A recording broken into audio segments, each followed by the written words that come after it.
Hi, here is my quick first impression on Nahida. I will briefly discuss her kit, pros and cons, and we will also touch the weapon section as well. Let's start with her advantages first.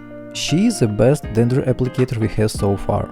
Her elemental burst has a wide AoE. Her attacks are quite fast and it will definitely help you if you planning to make her your on-field driver. She provides a huge elemental mastery bonus to the active unit. The cooldown on her skill and elemental burst is short, she is very flexible and can fit in a lot of teams. Also, there are a few ways you can build her and I will discuss this later in this video.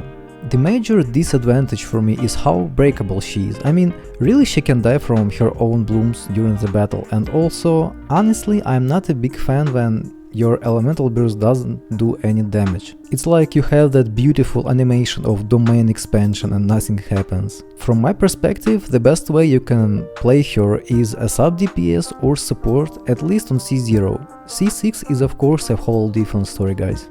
Her strongest option in pretty much all builds is the Deepwood memory set, and only when someone on your team already has Deepwood memories, you can consider giving your Nahida Gilded Dream set. Collei or your Traveler are two examples. Regarding the stats on your sets, I would suggest building Elemental Mastery on her artifacts with a target of between 800 and 1000 Elemental Mastery.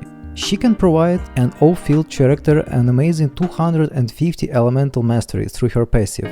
If she has, let's say, 1000 EM, which realistically not all of us will have, but still, this option is still there, guys. After achieving an elemental mastery level of 800 or 1000, if you are lucky enough, you can concentrate on crit rate and crit damage. The best weapons for sub DPS or support Nahida are 1000 Floating Dreams, which is of course her best in slot, but since she has so many amazing options, I wouldn't recommend going for this weapon. You also have Magic Guide as a good free-to-play option, and of course Sacrificial Fragments, if you have it, will be a great fit for her. The safe spot for elemental recharge is around 130 or 150, I would say.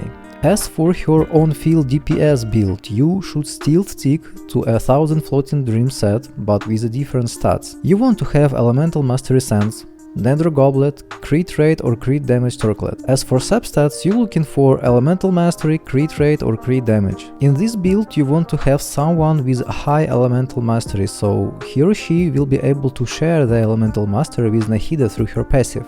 The best weapon for on-field DPS Nahida are Kagura's Verity, Lost Prayer, the Wheat Seed and Mappa Mare. Of course, the whole purpose of this build is for your Nahida be able to enable Dendro reactions like Quicken, Bloom variations and of course burning if you into kind of this stuff. Overall, I like her so far, especially as a driver with Hydro and Electro. I will definitely need to make more tasting. If you made it to the end, thank you, good luck with your pulling session and have a great one.